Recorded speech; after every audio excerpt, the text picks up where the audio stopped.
Isn't this a fun morning hearing what God's doing? Praise God.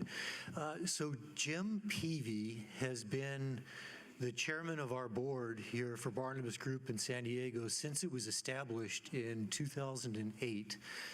He's an amazing servant and encourager both to Barnabas Group as well as many other ministries, and me personally, I can tell you. So it's really fun to have this opportunity. January 1st, Jim handed the reins over to Kurt Hensley to be the chairman of the board of San Diego's Barnabas Group. And so today we want to celebrate the legacy of what has been and then look forward to the future. So I'd like to invite Jim as well as Bill Carson and Dan Platt to join us up here. And we're just going to celebrate some of this.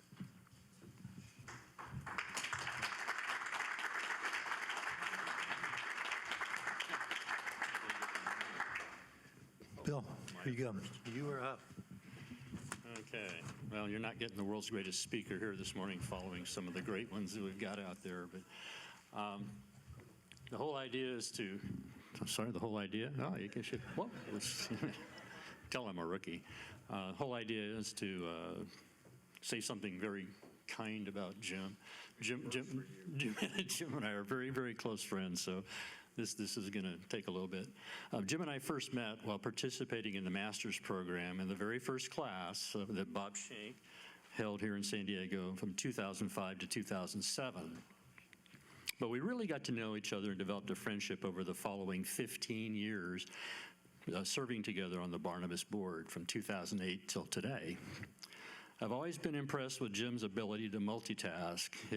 He can work with his work, he's retired now, his family, friends, and ministry. He seemed to find time for all of those things. Jim worked tirelessly for the Barnabas Group in those years from 2008 to 2013. And he played a significant role in those early years, working closely with Jim West the rest of the board. That team, led by Jim Peevey and Jim West, secured the future of Barnabas in San Diego. I think if anybody heard me, I spoke about Jim a couple of meetings back. And as important as Jim was, I think the combination of putting Jim Peevey and Jim West together was really significant for this group. Our friendship matured over time, and today we consider ourselves best friends. This is a real benefit of, or one of the benefits of the Barnabas Group. You just have to spend time around Jim to understand how much he gives of himself. He wore so many hats that I stopped counting. He was the glue that our board needed and rarely said no to demands on his time. Those who know Jim well would all agree that he is selfless in every respect. As a leader, he always led by example. Practically every breakfast event of any kind would find Jim participating in some way. Summit meetings, SWATs, network breakfasts, lunches, and many more. Jim's sense of humor is a big part of why he is so well liked. He can dish it out as well as take it. In case you didn't know, Jim was born and raised in Louisiana and graduated from LSU.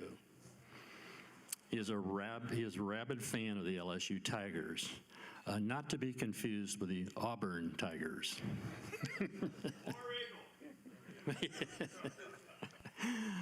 So I conclude my remarks by saying, go Tigers.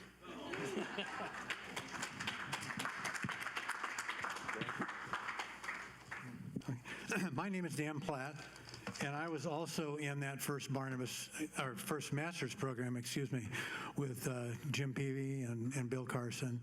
And it was at the end of that program that Bob Shank kind of looked at a bunch of us and said, now go do something. And out of that came the Barnabas Group in San Diego. And it was, for those of you, and I'm sure there are a lot of men and women in this room today that have started their own ministries or their own business, it's not easy. A startup is hard, and it takes a lot of work, and very rarely does an overnight success happen overnight? It takes a lot of time, and that's where I saw Jim's steadfastness towards making sure that the Barnabas Group was going to work. And I was not quite as steadfast in the early years. In fact, about 3 years in, I just had too much on my plate. And so I thought a lot about it, and I kind of narrowed it down to two things. I was going to have to give up one of two things in my life. And the Barnabas Group was one of those two. And I talked to my wife, which I always do, and I told her the two things I was thinking about giving up. And she looked at me and she said, "You're not going to give up the Barnabas Group." She said that you can't quit on Jim. He's all in. And I kind of looked at her, and I'd never really thought about that. And interestingly enough, my other choice was my job. Seriously, and I actually ended up leaving my job 12 months later to start living out my master's life that Bob had done such a good job of convincing us all that we should do.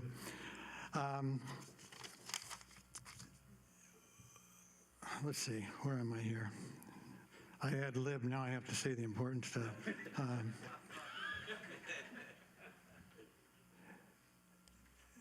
I lost my place. Here we go.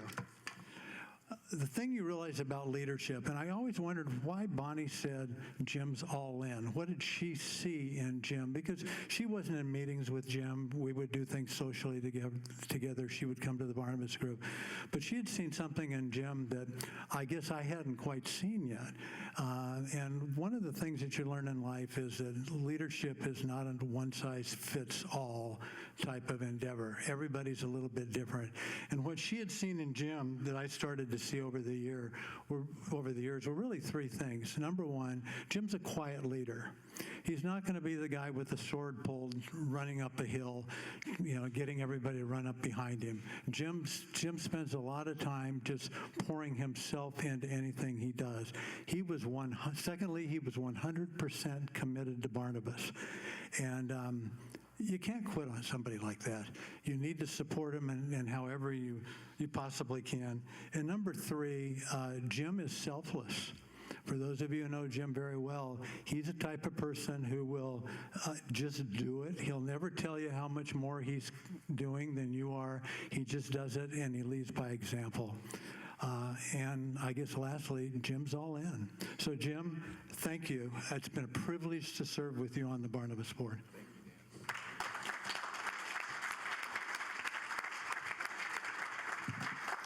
Well, unlike Bill, actually Andy asked me to tell some, stories, funny stories, and some dirt on Jim. So I don't really have any because Jim and I have traveled together, and we will continue to travel together. But we promised that we would not throw dirt on each other. Okay.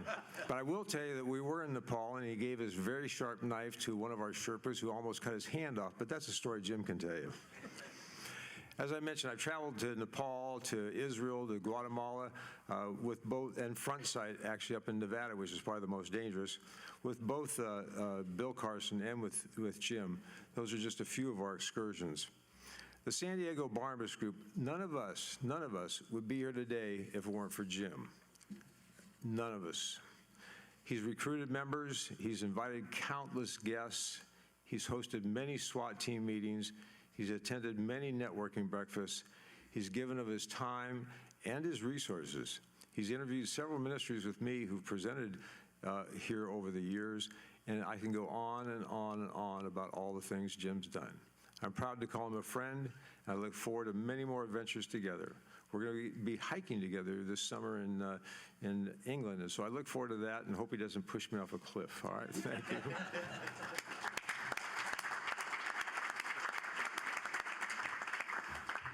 Well, I wasn't quite expecting this. Particularly, I didn't expect to see my picture on the back of the program, so it's very humbling. So a little bit is a transition of the story of the Barnabas Group in that it's funny how 15 years has gone by so fast.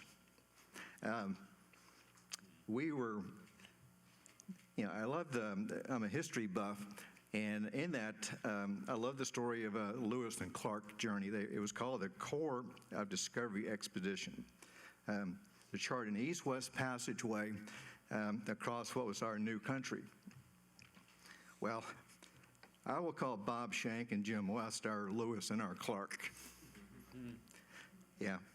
So Bob first told us, about the, Barmer's group as we were completing the master's program, and it's like, okay, part of it is, could we replicate what was happening in Orange County? It's a little pride that we're not always the stepchild, but it was a case of, that first year visiting Orange County, seeing what was happening and saying, could we do that in San Diego? And why not? And so then I was introduced to Jim West, and he was the one that led us on that journey, how to start a Barnabas group. It wouldn't have happened without Jim. So with that, I just want to thank, Bob and Jim, because they truly are our Lewis and our Clark. The other part I want to recognize is that when we started, we had about 9 months to figure out if we could get any traction for anyone that would sign up to be part of the Barnabas group. Because, first off, we needed some core money to get started. And then there was an investment, and it's like, I remember people saying, well, this is a pay or play situation. And I said, well, life is kind of that way. If you don't pay for certain things, nothing does happen. You can't have a free lunch. And in that process, we started having breakfasts and ended up meeting guys and ladies that said, I would like to be part of the Barnabas group. So what I'd like to do is to recognize the original, I'll call it Corps of Discovery Expedition for San Diego. And if I call your name out, and if you're here, please stand. Stephen Alquist, Matt Argue, Bill Carson, who I think is still standing, Danny Cruz, Steve Deal, Dave Erickson, Mike Hall, Mark Henning, Dan Heitzusen, Rick Janes, Hank Kraus, Scott Commodore, RJ Kelly, Donald King, Don Knox, John Little, Mark McBride, Gordon McKenzie, Victor Minna, Tyler Miller, Ty Miller Jr., Malcolm Mitchell, Stephen Murray, Don Oliphant, myself, Dan Platt, Vince Siciliano, who was here earlier and had to leave, Bill Smith, Janine Stripe, Tom Vaughn, and Jim West. So let's give a round of applause for our founding partners.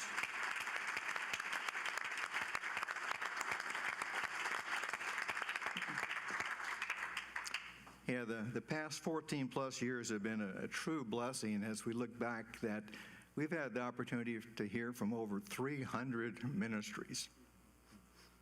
That doesn't happen without something like the Barnabas Group. And the involvement that we have had impacts on our lives and hopefully impacts on ministries is truly a kingdom thing. And it would not have happened without the Barnabas Group. In this transition, 5 years ago, we were told by Jim West that he was retiring and we needed to find a new managing partner. And our response was, no, you can't retire. And we finally recognized that he was serious, that he was, and we needed to start, action. And in that process, we felt like we were trying to replace, a George Washington. How do you do that? So we created a search, team and started finding out who could be a potential replacement for Jim West. There's a very high bar. But in that process, we found our new George Washington, our new Jim West, and that's Andy. So.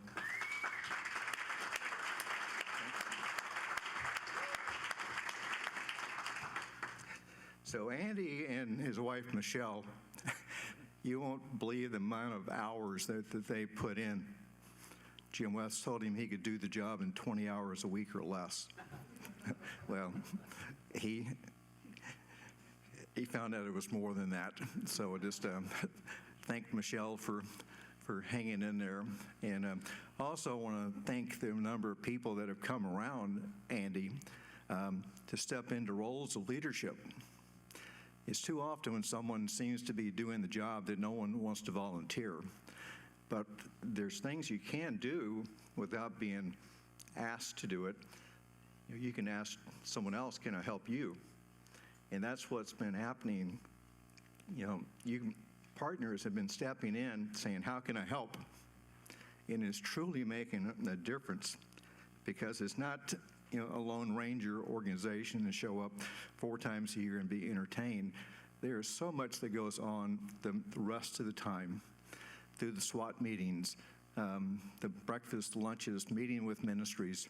But at the same time, the impact on the kingdom is just unmistakable, what it happens through the Barnabas Group. Lastly, I notified our board at the end of last year that 14 years was probably too long in the saddle. I needed to step out and needed to find my replacement. And after much prayer, we found Kurt Hensley. And Kurt is stepping into that role.